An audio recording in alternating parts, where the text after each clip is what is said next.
Allah pernah mengisahkan kisah Zakaria dan kisah-kisah yang lain, bagaimana mereka dapetin keajaiban dengan cara diam. Ini yang kita coba pengen rubah sedikit persepsi kita.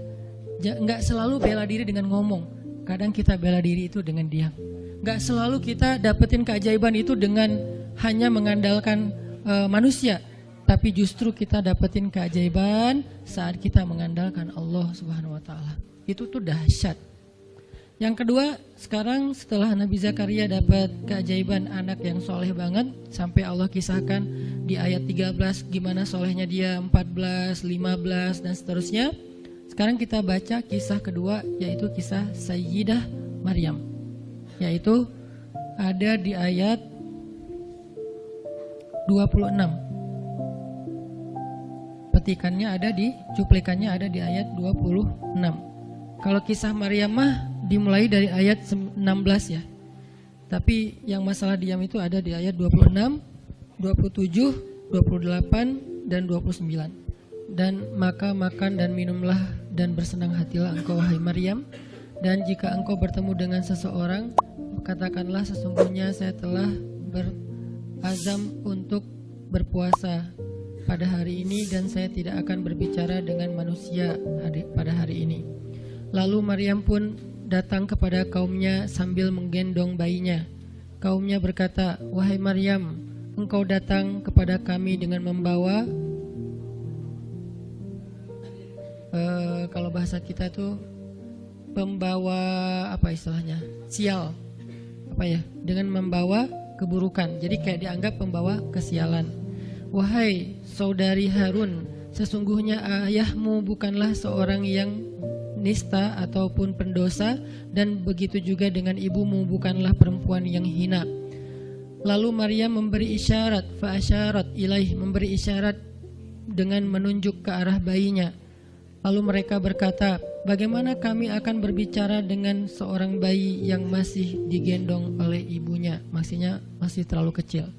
Ini adalah cuplikan adegan Maryam ketika baru pulang kampung.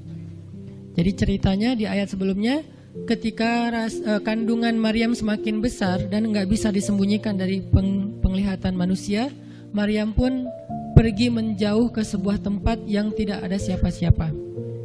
Fahamalathu fantabadzat bihi makanan qasiyya. Dia menjauh, mengucilkan diri ke tempat yang nggak dilihat oleh siapa-siapa sampai melahirkan. Jadi kurang lebih sekitar 3 bulan 4 bulan Maryam nggak ada di Al-Quds, nggak ada di di Masjid Al-Aqsa dan sekitarnya. Dia pergi mengasingkan dirinya supaya tidak ada yang menghujat Maryam karena ngelihat perutnya sudah semakin besar dan dia nggak punya suami. Setelah melahirkan, akhirnya Allah perintahkan Maryam untuk pulang. Setelah Allah ngasih makan, minum dan kebahagiaan buat Maryam, fakuli washrobi wa qarri aina, dengan adegan korma yang menjatuhkan buah-buah rutop dan seterusnya, pulanglah Maryam. Nah, Maryam tahu ketika dia pulang dengan membawa bayi, dia pasti akan dihujat, dicela, dicaci maki, dibully oleh kaumnya. Lalu Allah memberi kepada Maryam bekal. Gimana cara ngadepin yang kayak gitu-gitu? Kata Allah, kalau kamu ketemu manusia, ketemu orang-orang, ketemu kaummu, bilang ke mereka, saya tidak berdebat hari ini. Saya nggak akan berdebat. Jadi dia tetap bisa ngomong, tapi dia bilang, saya nggak akan berdebat. Saya nggak akan bicara dengan siapapun hari ini karena saya sudah bernazar untuk diam. Bilang kayak gitu kepada kaummu. Maka fa'atat bihi qaumaha tahmiluh. Maka datanglah Maryam kepada Al-Quds, kepada kota Al-Quds dengan membawa bayinya yang digendong. Datang. Baru dari ujung kota kelihatan Maryam, muncullah orang-orang Bani Israel semuanya rame di pasar-pasar mereka, semuanya menghadang Maryam. Maryam tiba-tiba dihadang di gerbang kota Al-Quds. Gak boleh masuk kota Al-Quds. Tadinya ada yang satu orang lihat, Maryam, langsung dia datang ke kota, dia umumkan ke semua orang, wahai Bani Israel, perempuan yang hina yang kita cari-cari sekarang sudah datang membawa bayi haramnya, membawa bayi selingkuhnya, membawa bayi hasil zinanya. Akhirnya orang-orang yang ada di Masjid Al-Aqsa, yang ada di rumah-rumah, yang ada di pasar, semuanya berkumpul di depan gerbang kota, menghalang Maryam masuk. Kebayang gak perasaan Maryam? Padahal dia itu lahir di situ, dia beribadah di situ, ayahnya orang situ, ulama pula, pamannya nabi pula di situ. Tapi dia sekarang dihadang oleh semua penduduk Al-Aqsa, penduduk Al-Quds, Bani Israel. Ketika Maryam mendekat, mereka mengatakan, "Ya Maryam, laqad ji'ti syai'an fariya." Ini bahasa Al-Quran. Kalau aslinya lebih tercela daripada ini, karena ini bahasa Al-Quran yang tinggi, Allah menggunakan bahasa simbolik saja. Yang terjadi, mereka mencela Maryam. Mereka bilang, "Maryam, kamu pembawa sial. Maryam, kamu perempuan hina. Maryam, kamu tukang zina. Maryam, kamu selingkuh. Maryam, kamu ternyata pelakor, segala macam." Kebayang gak seorang perempuan yang mulia dituduh dengan kata-kata kayak gini? Sedih, pengen jawab, pengen bilang, "Saya ini nggak pernah berbuat dosa. Ini nih Allah yang ngasih kepada saya. Saya nggak punya suami dan saya diberikan anak yang suci dan segala macam." Nggak. Tanya kepada Zakaria kalau nggak percaya. Saya punya buktinya segala macam. Nggak usah, diam aja. Maryam bisa ngomong kalau mau. Maryam, by the way, adalah perempuan secerdas Sayyidah Aisyah. Dia itu kayak Aisyah cerdasnya, kayak Khadijah bijaksananya, kayak Fatimah lembutnya, kayak Asiyah sabarnya. Maryam itu istimewa. Sampai sebagian ulama mengatakan Maryam satu-satunya nabi dari perempuan. Satu-satunya nabi dari golongan perempuan. Sebagian kecil ulama ada yang menyebutkan demikian. Sehingga mereka menyebut Maryam alaihassalam. Saking Maryam ini keren banget, istimewa banget. Tapi jumhur ulama sejarah mengatakan Maryam bukan nabi, tapi dia perempuan solehah, orang soleh, bahkan satu dari 4 perempuan sempurna di muka bumi, dan tidak ada yang kelima. Cuma ada 4. Kamula minar rijali katsir, kata Nabi. Laki-laki yang sempurna itu banyak, yaitu para rasul dan para nabi. Walam yakmul minan nisa illa arba'ah. Tidak ada perempuan yang sempurna kecuali 4. Asiyah istri Fir'aun, kemudian Maryam anaknya Imran, kemudian Khadijah istri Rasulullah, dan Fatimah bintu Rasulullah. Artinya Maryam ini istimewa banget.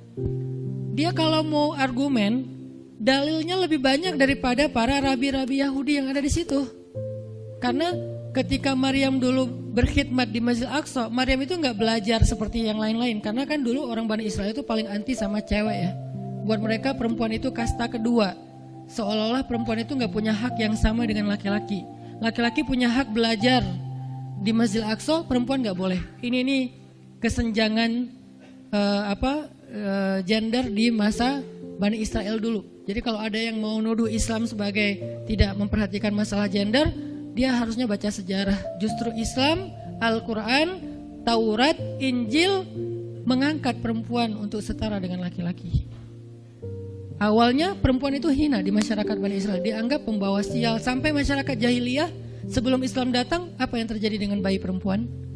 Dibenamkan dalam pasir hidup-hidup, dibunuh, dilempar dari bukit supaya mati langsung seketika. Kenapa? Termasuk Umar pernah membunuh bayi perempuan. Umar radhiyallahu an. Kenapa dia sedih banget? Karena dia ingat masa lalu ketika dia pernah membunuh bayi perempuan. Kenapa mereka membunuh bayi perempuan? Karena dianggap perempuan ini membawa sial. Tapi datang Islam mengubah tradisi itu, mengubah persepsi publik. Yang tadinya perempuan dianggap hina, dalam Islam dikatakan surga ada di bawah telapak kaki ibu. Muncul harga diri perempuan naik. Apalagi sebaik-baik kalian, yang paling baik untuk istrinya, dan aku yang paling baik untuk istriku di antara kalian. Muncul lagi hadis, kalau seandainya laki-laki mau bersabar terhadap istrinya, maka harusnya dia bersabar 70 kali sehari kalau dia disakiti oleh istrinya. Yang ke-71 baru dia boleh marah. 70 belum boleh marah. Jadi perempuan, ibu-ibu, istri kalau mau bikin suaminya sebel sampai 69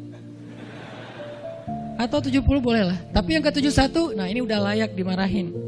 Tapi kan gak pernah ada sampai 70 kan. Paling juga 10%-nya lah, 7 kali sehari. Dan itu istiqomah setiap hari.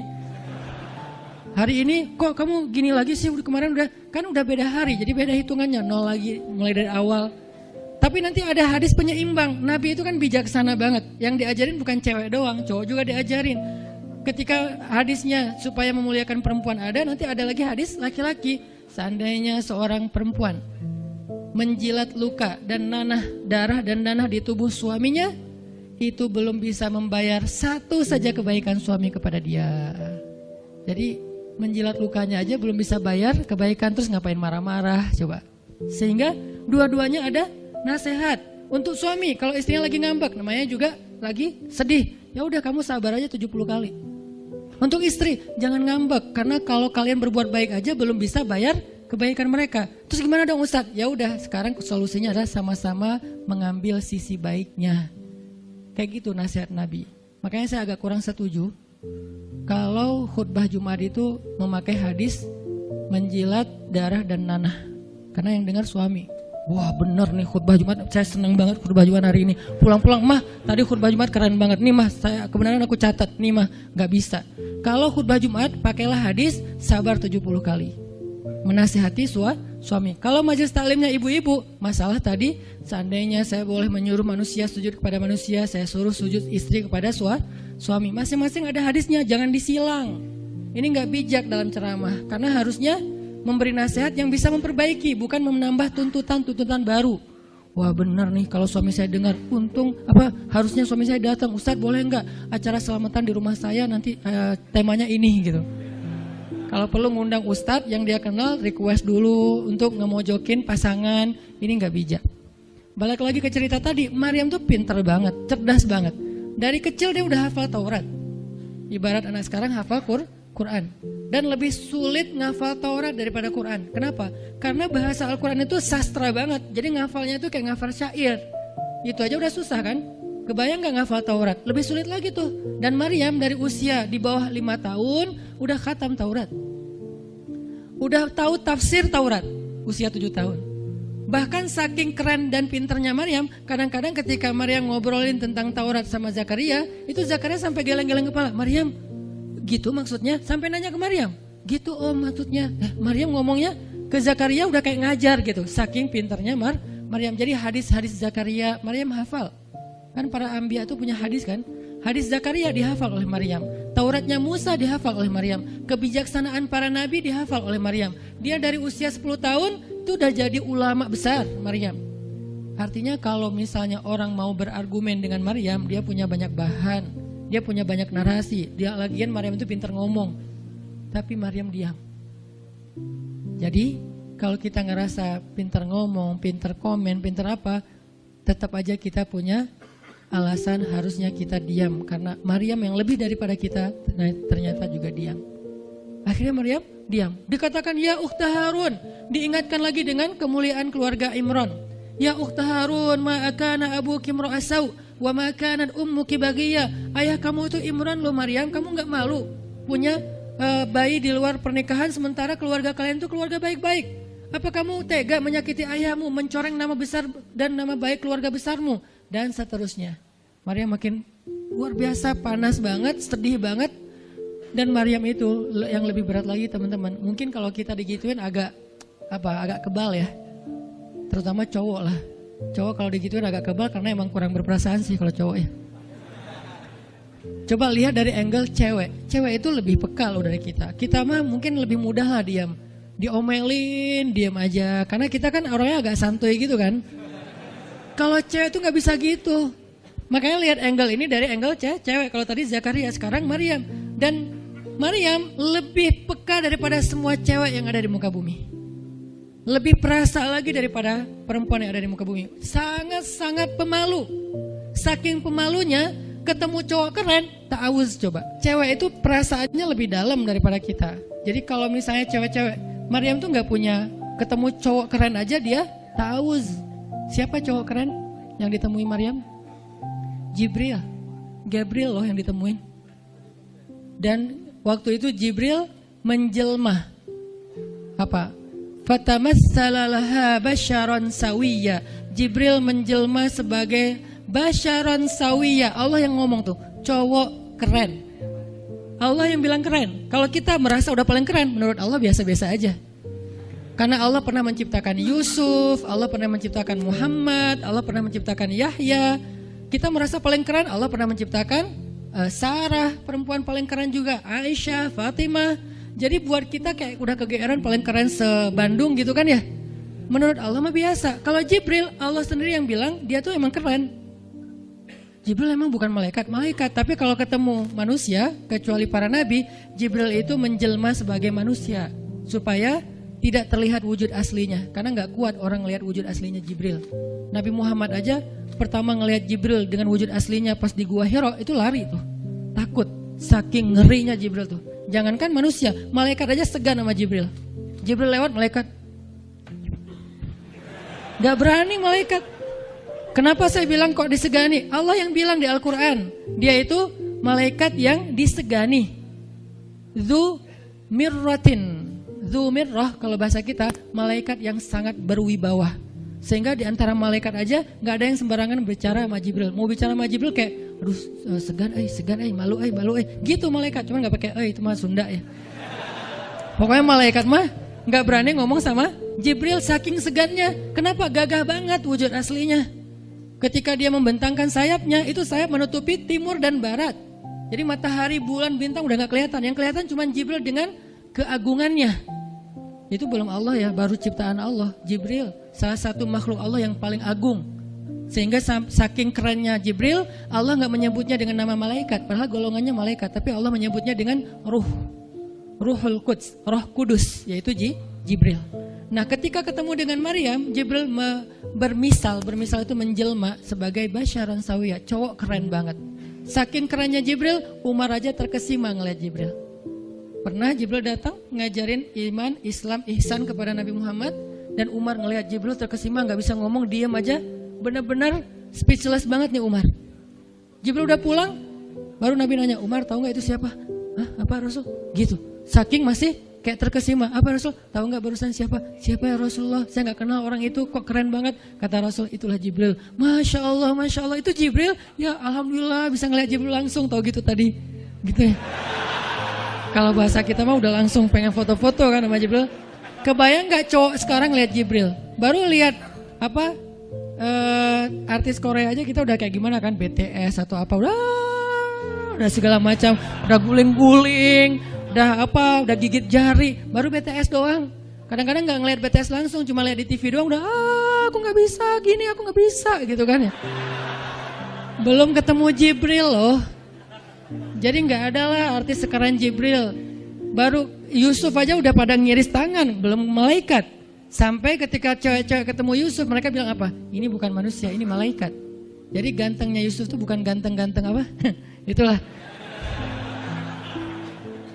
Ganteng kok hewan gitu kan. Ini ganteng-ganteng malaikat. Belum ada tuh film atau sinetron itu. Yusuf itu ganteng-ganteng ganteng-gantengnya tuh malaikat. Levelnya tuh level malaikat. Jadi kalau ada Jibril, ada Yusuf kayak, nih yang mana Yusuf, mana Jibril ya? Keren dua-duanya. Nah Jibril datang ketemu Maryam bukan di atas panggung rame-rame. Berdua coba, intimate banget kan. Kalau di atas panggung teriak-teriak gak keren lah, biasa aja. Ini tuh berdua, private banget. Di satu ruang kecil, berdua gak ada yang tahu. Tiba-tiba Jibril berdiri di depan Maryam, senyum dengan khas senyumnya malaikat yang mematikan gitu. Maryam pas buka mata lagi zikir, ngelihat Jibril depan matanya keren banget. Langsung Maryam bilang apa? A'udzubillah. Wibawa banget kan Maryam. A'udzubirrahmani minka in kunta taqiyya. Jadi emang elegan sih orang-orang soleh itu. Dia langsung nunduk, dia bilang A'udzubirrahmani minka in kunta taqiyya. Aku berlindung kepada Allah yang Maha Rahman. Kenapa ngomongnya Rahman? Karena keren. Kalau enggak keren, a'udzubillah. Karena keren, a'udzubirrahman. Tapi masih ta'awuz, cuman pakainya Rahman. Karena Allah tuh Maha Pengasih yang udah bikin kamu tuh keren. Diksinya luar biasa ya. Maryam gak bilang a'udzubillahi minasyaitonirrajim. Enggak, ini enggak layak dibilang syaitan. Ini terlalu keren. Jadi gak bisa a'udzubillah, a'udzubirrahman. Berarti Maryam itu pinter. Sampai dia bisa milih diksi Asmaullahil Husna. Dia nggak pakai diksi Allah, dia pakai diksi Ar-Rahman. Karena yang datang itu wajahnya tuh wajah orang baik, tapi keren. Akhirnya, a'udzubirrahmani minka in kunta taqiyya, kata Maryam. Jibril juga elegan, paham maksud Maryam. Maksudnya, kamu siapa? Itu pertanyaannya. Maryam nggak nanya, kamu siapa ya? Enggak gitu. Kan gaya culun-culun kayak caper gitu kan. Kamu siapa ya? Aku ada salah sama kamu. Enggak gitu sih Maryam ngomongnya. Saking elegannya Maryam, dia nanya kamu siapa tapi pakai kalimat zikir. Keren gak sih? Kita kadang-kadang zikir a'udzubirrahmani minka in kunta taqiyya. Artinya apa Mbak? Sama-sama gak elegan ya. Kalau Maryam sama Jibril dua-duanya elegan. Bahasa orang elegan itu emang banyak kode sih. Jadi kita mah yang polos-polos kayak gini, yang remeh-remeh rempeyek nggak jelas gini, ya nggak akan paham kalau nggak baca tafsir. Makanya kalau mau theater of mind, baca Quran itu pakai tafsir, pakai kisah, baru kita ngerti kondisinya. Oh gitu banget ya, dahsyat banget ya kejadian waktu itu. Jibril datang dengan wujud yang kerennya. Maryam pengen nanya, kamu siapa? Kok tiba-tiba masuk ruangan saya? Tapi bahasanya, A'udzubirrahmani minka in kunta taqiyya. Aku berlindung kepada Allah yang maha baik darimu kalau kamu takut kepada Allah. Maksudnya kamu siapa? Takut gak kamu sama Allah? Baru Jibril mengatakan, saya adalah utusan Allah, berarti malaikat, untuk memberi kabar kepadamu kalau kamu akan punya anak. Baru Maryam melihat, gimana saya punya anak? Ya udah ada obrolan nih. Dan mereka udah biasa aja, oh Jibril, saya kira siapa? Udahlah, gak mungkin. Artinya udah kayak gitu nih kesolehan Maryam. Artinya Maryam itu orang yang sangat peka banget, perasaannya dalam banget. Terus nanti ketika Maryam melahirkan anak, tahu nggak kata-kata Maryam apa? Ya laitani mittu qabla hada wa kuntu nasyam mansiya.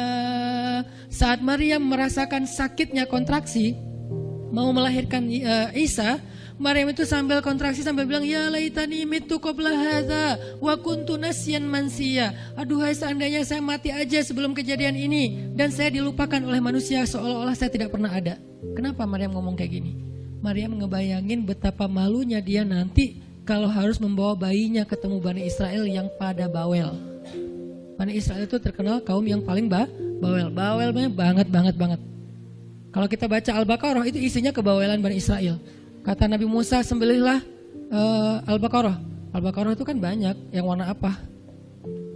Cari yang warnanya bersih. Yang bersih kan juga ada belang-belangnya nggak dikit. Terus yang beratnya berapa kilo, yang dari mana? Dari Bali atau NTB atau dari mana? Bawel banget. Udahlah, cari aja seekor sapi, sembelih beres. Tapi nanya lagi, bertele-tele. Itulah Bani Israel. Dan Maryam tahu banget karakter kaumnya. Jangankan dengan fitnah kayak gini nih, ketemu Nabi yang udah menyampaikan hal yang benar aja, itu di debatnya tuh habis-habisan. Apalagi dengan kondisi Maryam. Makanya Maryam takut banget, dia nggak kuat menanggung malu. Kalau kita mungkin masih kuat lah nanggung malu, kadang-kadang malah malu-maluin gitu kan.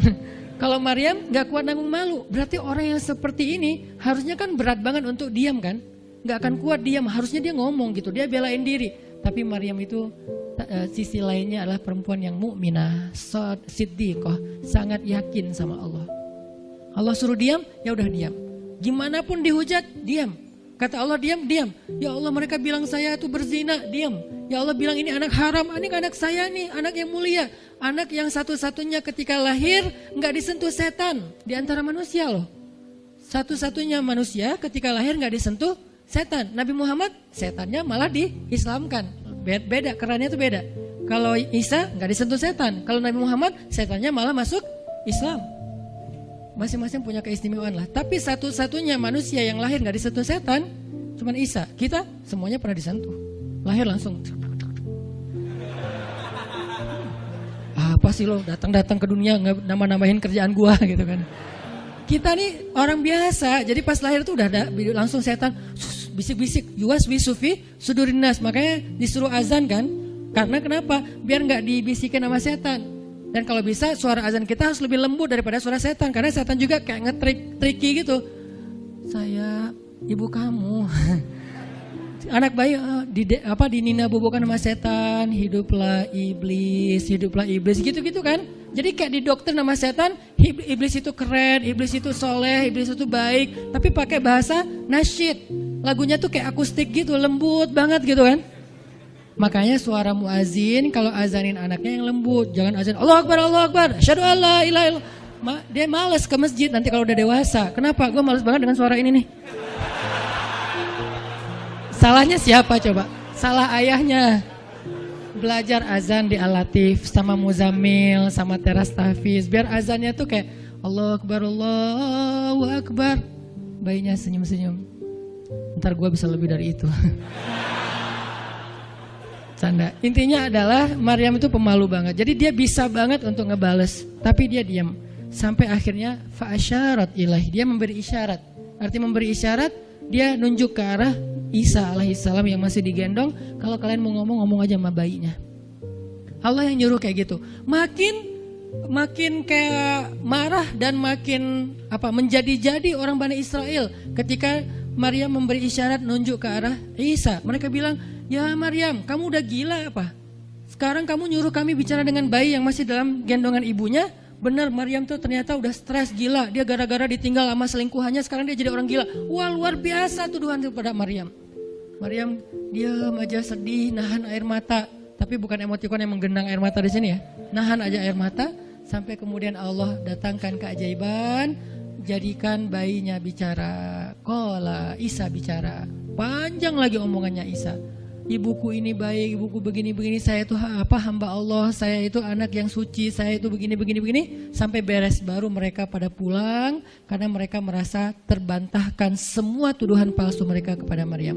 Masuklah Maryam, disambut mulia oleh beberapa orang. Maryam itu perempuan mulia, Allah mendatangkan dia sebagai keberkahan. Tadi dituduh pembawa sial, sekarang disebut pembawa berkah. Mulailah Maryam terkenal.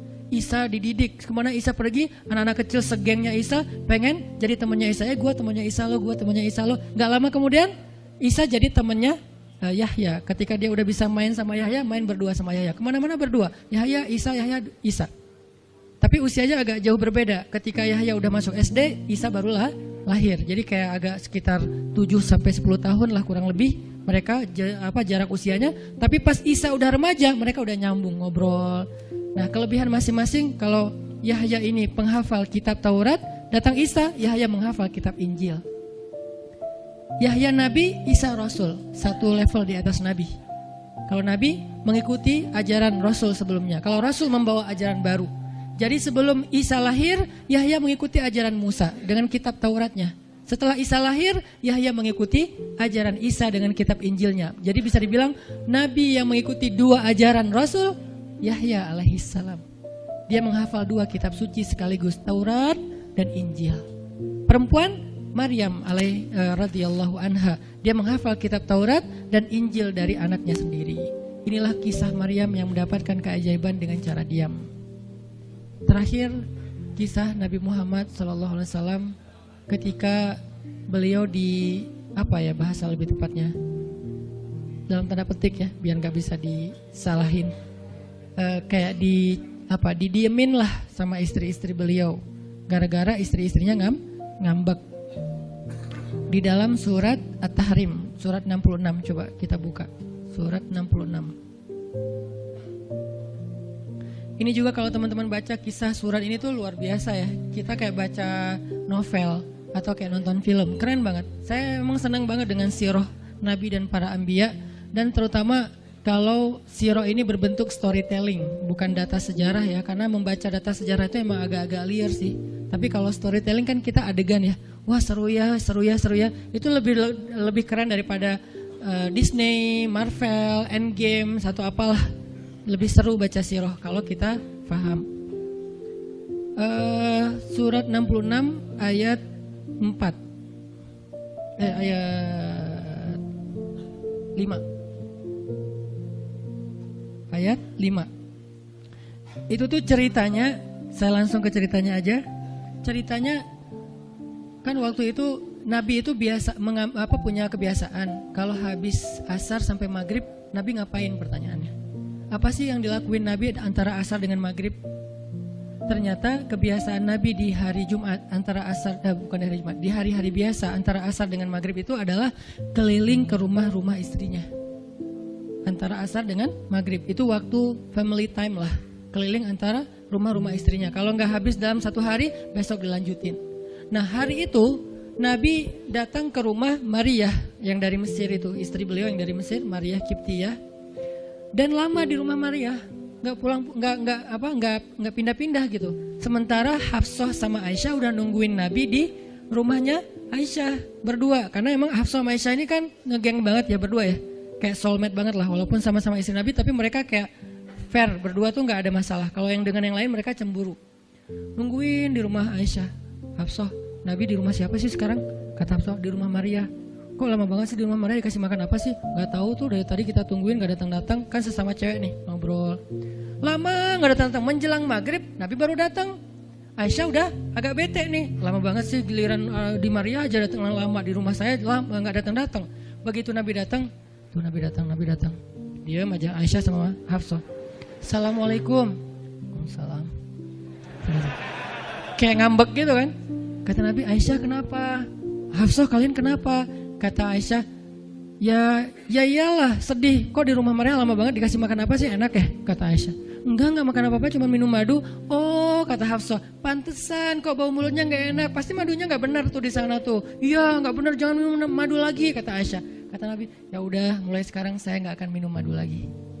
Demi apa? Menyenangkan hati Aisyah. Aisyah langsung yes, Nabi nggak akan minum madu lagi demi saya. Berarti saya kan istimewa banget. Kenapa bisa istimewa? Karena aslinya Nabi itu hobi banget minum madu. Kayak saya mungkin senang minum kopi, tapi demi istri, mulai sekarang saya nggak akan ngopi lagi. Kan istri saya ngerasa, wah demi aku tuh dia nggak mau ngopi lagi. Kan keren kan? Akhirnya Aisyah ngomong ke istri-istri yang lain, kalian tahu nggak? Kata Aisyah, kayak ngomong di grup gitu kan? Tapi grupnya bukan grup WhatsApp, grup mereka gitu. Kalian tahu nggak? Nabi sekarang nggak akan minum madu lagi loh. Kenapa? Karena aku. Wah keren ya Aisyah, istimewa banget ya. Sampai Nabi rela nggak minum madu. Padahal madu itu baik. Nabi senang juga demi Aisyah. Ya demi aku gitu. Akhirnya Aisyah bahagia. Allah nggak ridho. Begitu Nabi ngomong kayak gitu, Allah turunkan ayat pertama surat At-Tahrim. Ya ayuhan Nabi. Jibril langsung turun. Ya Rasulullah ada pesan. Ada pesan tuh dari Allah. Kata Rasulullah, pesan apa Jibril? Nih, ya ayuhan Nabi, lima tuharrimu ma ahallallahu lak tabtaghi mardhata azwajik. Kenapa engkau mengharamkan apa yang Allah sudah halalkan bagimu? Hanya pengen menyenangkan hati istrimu, wahai Rasul? Astagfirullah, salah ngomong saya. Mengharamkan yang Allah halalkan. Astagfirullah ya Allah, mulai sekarang saya akan minum madu lagi. Astagfirullah, maafin saya ya Allah. Jibril balik ke Allah, kasih tahu Nabi akan minum madu lagi. Nabi ngomong ke istri-istri yang ngumpulin semuanya, kecuali Aisyah. Semuanya dikumpulin. Ada Hafsah di situ. Wah istri-istriku, maaf ya, aku salah ngomong kemarin depan Aisyah. Sekarang aku akan meralat. Mulai sekarang aku akan minum madu lagi di rumah-rumah kalian. Jadi kalau sore aku lagi datang, siapkanlah madu seperti biasanya. Terus istri-istri Nabi ngerasa, Masya Allah, Nabi sekarang minum madu lagi demi kita, gitu kan ya? Kan antara mereka kan saling pengen nunjukin siapa yang paling istimewa kan? Demi kita sekarang Nabi udah minum madu lagi. Nabi sampai meralat kata-katanya. Akhirnya ternyata kalimat itu sama Hafsah disampaikan ke Aisyah. Kalau bahasa sosmed kita di capture, di forward. Kan bahaya banget kan? Disampaikan ke Aisyah. Aisyah tuh lihat Nabi sekarang minum madu lagi loh. Demi siapa coba? Demi kami. Aisyah, innalillah, jadi Nabi gini. Cuman Aisyah gak sampai ngomong kayak kita. Dasar ya cowok dimana aja sama gitu. Itu mah kata-kata cewek sekarang ya. Kalau Aisyah kan elegan kan gak ngomong gitu. Akhirnya pas Nabi datang Aisyah diam. Kata Nabi, Aisyah kenapa? Oh jadi gitu, di belakang ternyata sekarang minum madu lagi. Hah? Nabi langsung datangin sama Jibril. Rasulullah tahu gak kenapa mereka rame-rame sekarang? Siapa yang ngasih tahu nih ke Aisyah? Jibril ternyata jadi penengah. Makanya jangan macam-macam deh sama Nabi. Ada Jibril, ada Allah kan. Susah gitu membuat rahasia. Tahu nggak Rasulullah kenapa Aisyah ngambek? Kenapa wahai Jibril? Gara-gara Hafsah ngebocorin rahasia Nabi kepada Aisyah. Oh ini kerjaan Hafsah, kata Nabi. Oke, Hafsah. Panggil nih Hafsah. Dipanggil Hafsah, kata Nabi, Hafsah, kamu udah membocorkan rahasia saya. Ini menurut sebagian tafsir. Memang ada banyak tafsir sih. Salah satu tafsirnya kayak gitu. Hafsah, kamu udah membocorkan rahasia aku. Dan sekarang istri-istri pada ngambek. Istri yang lain juga ikut ngambek sekarang gara-gara Nabi kayak sekali minum madu, sekali gak minum madu. Yang lain pada diam semuanya. Datang ke rumah Ummu Salamah. Assalamualaikum, Ummu Salamah, waalaikumsalam. Tadi kayak aku belum selesai jemuran, dah langsung pergi jemuran. Gak mau ngomong sama Nabi. Maria, assalamualaikum, waalaikumsalam. Kayaknya tadi aku lagi sibuk nyetrika deh. Jadi gak ada yang mau ngomong sama Nabi. Diam semuanya. Nabi kan jadi sedih kan. Gara-gara siapa coba? Gara-gara Hafsah. Akhirnya Nabi bilang, Hafsah, aku kecewa banget dengan sikap kamu. Kamu gak jaga rahasia aku. Sekarang aku antar kamu pulangnya ke rumah Umar. Bahasa lainnya diceraikan. Hafsah dicerain sama Nabi. Kerennya Hafsah pas digituin, dia cuma nangis. Dia gak bilang, ya Rasulullah, Rasul tega nyerain saya, terus saya gimana? Gitu. Enggak. Rasulullah cuma masalah madu doang, cuma masalah capture dan saya forward doang kayak gitu langsung diceraikan. Tega banget sih Rasulullah. Rasulullah gak punya hati apa? Enggak. Hafsah tuh diam. Ini nih keajaiban diam yang lain ya. Diceraikan sama Nabi. Innalillah, astagfirullahaladzim. Hafsah yuk kita pulang ke rumah Umar. Iya ya Rasulullah, pulang aja. Baik banget nih Hafsah, soleha banget. Jadi by the way emang semua istri Nabi itu soleha, cuman namanya perempuan kadang-kadang muncul sifat dasarnya mereka cemburu, mereka sedih, mereka baper. Tapi itu manusiawi dan perempuan yang soleha pun merasakan hal itu.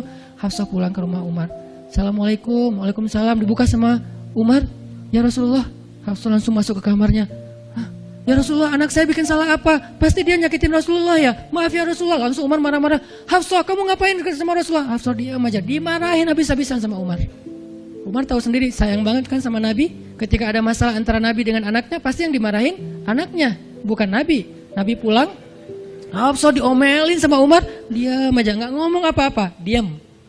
Akhirnya Jibril turun. Jibril turun, ya Rasulullah ada pesan dari Allah. Apa wahai Jibril?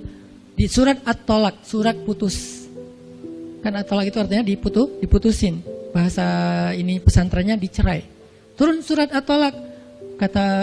Kata Jibril, Allah nyuruh kamu raji'ha ya Rasulullah, raji'ha innaha qawwamah sawwamah fa innaha min azwajika fil jannah. Wahai Rasulullah, rujuk Hafsah, rujuk Hafsah. Disuruh rujuk. Allah nggak redha Rasul menceraikan Hafsah.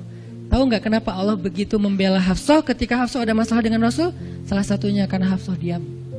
Harusnya Allah ngebela Rasul, Umar aja ngebela Rasul, sahabat-sahabat ngebela Rasul karena Rasulullah selalu benar. Tapi Allah ngebela Hafsah, kenapa? Karena Hafsah diam, sebegitu ajaibnya diam. Sampai ketika ada seorang perempuan bermasalah dengan kekasih Allah, Allah malah membela perempuan ini, bukan kekasihnya. Raji'ha ya Muhammad, rujuk Hafsah, rujuk Hafsah. Dia itu istrimu di dunia dan di surga. Akhirnya Rasulullah, jadi saya rujuk wahai Umar, ya Hafsah masih nangis di kamarnya. Balik lagi Rasulullah naik onta ke rumah Hafsah. Assalamualaikum, waalaikumsalam. Ya Rasulullah, udah saya marahin tuh. Hafsah kata Umar, udah nggak apa-apa Rasulullah, udah nggak usah bersedih, udah saya marahin habis-habisan dia tuh. Kata Rasulullah, Umar, aku pengen ngomong sama Hafsah. Ya Rasulullah jangan, biar saya aja ngomong. Dia emang nggak bisa ketemu sama Rasul. Ya Umar, aku pengen ketemu sama istriku. Hah, istrimu? Hafsah, itu Rasulullah. Keluar lagi Hafsah, soleha banget, lembut banget. Keluar, ada apa ya Rasul? Hafsah tuh nggak marah-marah. Ada apa Rasul? Hafsah, aku pengen ngomong sama kamu. Umar diam bingung. Kata Rasulullah, Hafsah, aku ingin ajak kamu balikan. Romantis gak sih? Rasul pengen ngajak Hafsah balikan. Kok balikan sih Ustaz? Ya rujuk kan balikan.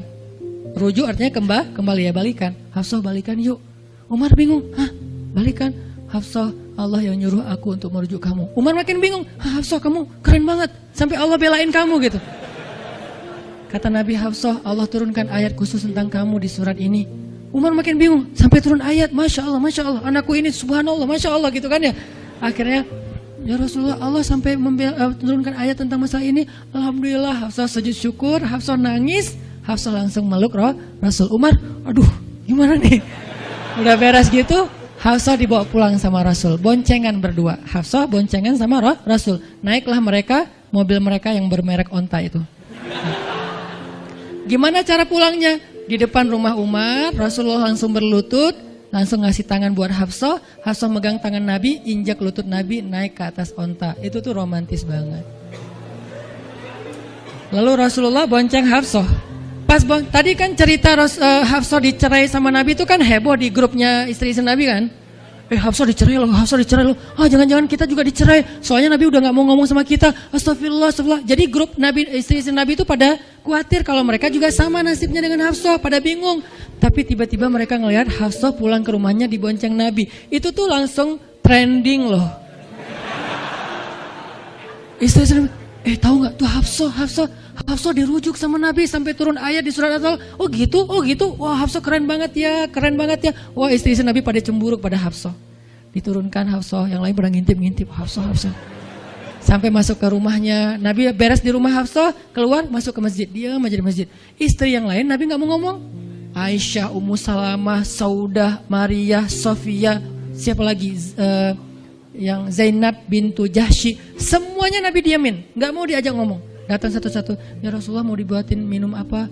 Astagfirullah, subhanallah. Datang lagi Aisyah, Rasulullah capek, subhanallah. Diam semuanya, nggak ada yang mau diajak ngomong sama Nabi. Udah mereka akhirnya pada pulang, bingung. Nasib kita gimana ya? Tanya ke Hafsah yuk. Sekarang Hafsah jadi kayak selebritinya. Hafsah, pada datang ke rumah Hafsah. Hafsah bantuin kita dong. Sampai Aisyah aja yang tadinya kayak bisa dibilang kayak pemimpin istri-istri Nabi kan. Aisyah paling cerdas, paling disayang sama Nabi. Sekarang Aisyah diam-diam ngomong, Hafsah bantuin dong, kita nih lagi digantung sama Nabi. Kata Hafsah sekarang kan kayak lagi di atas angin gitu. Kalian sih nyakitin Rasul, cie. Hafsah tuh kayak wah, lagi masa-masanya Hafsah gitu kan. Hafsah, gimana dong? Ya udah, ngomong aja langsung sendiri. Rasulullah nggak mau ngomong sama kita. Ya udah, coba minta tolong ke ayah kamu Aisyah, kan ayah kamu dekat sama Rasulullah. Akhirnya ngundang Abu Bakar. Ya Abu Bakar, baca deh tafsir dari ayat-ayat ini. Abu Bakar datang, ayah tolongin kami dong. Kenapa? Kami itu dianggurin sama Nabi, didiamin, digantung udah seminggu lebih. Jangan-jangan kami juga dicerai kayak Hafsah. Kalau Hafsah dicerai tapi udah dirujuk, kami gimana nasibnya? Akhirnya ya udah biar aku yang ngomong sama Rasul. Datanglah Abu Bakar ke masjid. Rasul lagi zikir. Ya Rasulullah, itu istri-istrimu mutus saya. Subhanallah. Ya Rasulullah, Masya Allah. Ya Rasulullah, la ilaha illallah. Abu Bakar aja Rasul gak mau ngomong sama dia. Padahal Abu Bakar itu udah paling akrab sama Nabi. Abu Bakar diam, gak bisa diajak ngomong nih. Abu Bakar balik lagi ke rumah istri-istri Nabi. Kata istri-istri Nabi, gimana Abu Bakar? Astagfirullah, innalillah. Gimana kalau Abu Bakar aja gak bisa, gimana yang lain? Terus akhirnya datang lagi ke Hafsah. Hafsah bantuin dong, kita udah nggak jelas nasibnya nih. Kata Hafsah, ya udah aku minta tolong ayahku ya. Hafsah masih kayak nggak mau langsung ke dia gitu. Ya udah aku minta tolong ayahku ya. Panggillah Umar. Ayah bantuin mereka dong, nasib mereka sekarang lagi terkatung-katung gitu. Umar marah, kalian sih. Nah, tadi kan yang diomelin Hafsah kan, sekarang diomelin semua istri Nabi diomelin sama Umar. Dan salah satu kalimat omelannya Umar, itu tuh kerennya Umar sampai di-repost sama Allah. Coba.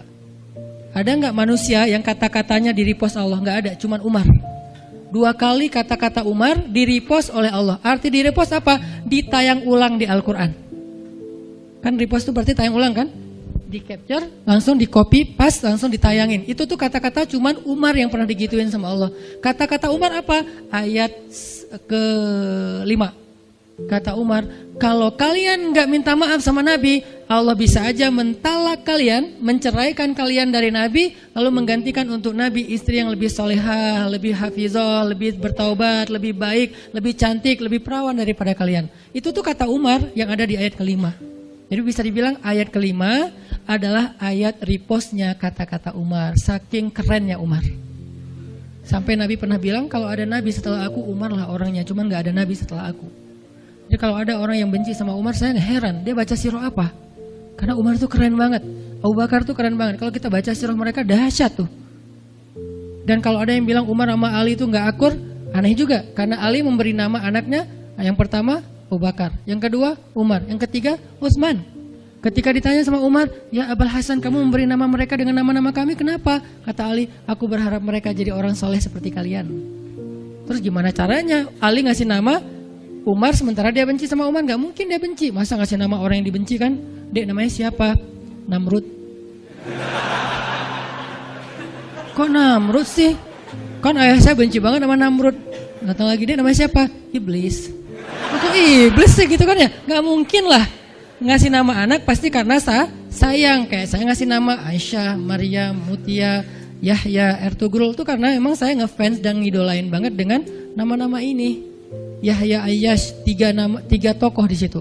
Nabi Yahya, Ayyash sahabat Nabi, dan Yahya Ayyash mujahid Palestina. Jadi 3 tokoh sekaligus. Nabi Yahya saya ngidolain banget supaya Yahya jadi anak kecil yang seperti Nabi Yahya menghafal Quran. Kedua, Ayyash itu sahabat Nabi Muhammad. Kemudian yang ketiga, Yahya Ayyash sekaligus itu nama mujahid Palestina yang paling pintar ngerakit banyak senjata-senjata untuk ngelawan Israel. Dan dia dibunuh sama Israel. Saking Israel benci sama Yahya Ayyash, untuk membunuh Yahya Ayyash mereka ngebom 1 blok untuk membunuh Yahya Ayyash, dan mudah-mudahan dia syahid dalam dalam kejadian itu. Artinya saya ngefans gitu. Ali juga kayak gitu. Balik lagi ke cerita tadi, akhirnya ngundang Umar. Umar datang ke Rasulullah. Ya Rasul, saya diutus istri-istrimu. Subhanallah, subhanallah. Ya Rasul, bicara dong, kasihan mereka kayak digantung. Ya Rasul, apakah engkau menceraikan mereka semua? Baru Rasulullah ngeliat ke arah Umar. Rasulullah tersenyum. Rasulullah bilang, enggak wahai Umar. Allahu Akbar, kata Umar. Dia langsung takbir, Allahu Akbar. Istri-istri Nabi dengar suara takbirnya Umar, itu pertanda, kode, berarti berita gembira. Istri-istri Nabi juga Allahu Akbar, rame gitu kan. Umar masuk ke rumah istri Nabi, wah Umar, busyra ya Umar, busyra berita gembira, wahai Umar, ya berita gembira, kalian tidak diceraikan oleh Nabi. Tapi jangan macam-macam lagi ya. Ya Umar, ya. Akhirnya sujud syukur semuanya. Beres sujud syukur, mereka bilang, kita masak-masak yuk untuk Rasul yuk, syukuran. Di rumah siapa? Ya di rumah Hafsah lah, cie. Akhirnya mereka masak-masak di rumah Hafsah. Pas sudah beres masak-masak, mereka ngundang Nabi untuk pulang. Tapi yang berani ngomong sama Nabi cuman Hafsah. Hafsah, kita udah beres masak nih, minta dong Nabi pulang ke rumah. Ya udah tenang, biar aku yang minta, cie. Hafsah datang, ya Rasulullah, kami masak-masak loh untuk Rasul, yuk pulang yuk. Ya Hafsah, udah beres Nabi zikir, sujud, beliau balik sama Hafsah. Sampai ke rumah Nabi, tenang, udah selesai lah urusannya. Apa yang terjadi setelah itu Ustadz? Udah gak ada riwayatnya, jadi gak bisa diriwayatin. Pokoknya beres itu mereka pun hidup bahagia selamanya. Apa pelajarannya di sini? 2 orang di sini dapat keajaiban lewat diam. 1 Hafsah, Allah suruh rujuk gara-gara dia diam. Kedua Nabi, diam aja sambil zikir sampai akhirnya Allah beri pelajaran yang berharga. Istri-istri yang tadinya ngambek serentak semuanya insaf bahasa kita, sadar dan mereka minta maaf kepada Rasulullah. Jadi kalau istri lagi ngambek, lagi ngomel, diam. Isilah diam kita dengan zikir. Tapi zikirnya bukan auzubillah minasyaitonirrajim, auzubillah. Jangan, dia bukan setan. Dia hanya lagi ngambek. Subhanallah, Masya Allah, Alhamdulillah. Yang paling efek itu la haula wala quwata illa billah. Itu ngefek banget. Mudah-mudahan ini bisa menjadi penyemangat, motivasi untuk kita semuanya. Betapa kata as-samt, as-sukut, diam aja dalam Islam itu adalah kebaikan yang luar biasa dahsyat. Mudah-mudahan itu bisa jadi behavior, perilaku kita sehari-hari, perilaku kita di sosial media, perilaku kita di jalan, di rumah, dimanapun. Sehingga orang yang sudah hijrah, udah ngaji, mukmin, harusnya bisa menjadikan diam sebagai bentuk pembelaan diri kalau dia ada masalah. Barakallahu fiikum. Subhanakallahumma wa bihamdika asyhadu an la ilaha illa anta astaghfiruka wa atubu ilaik. Assalamualaikum warahmatullahi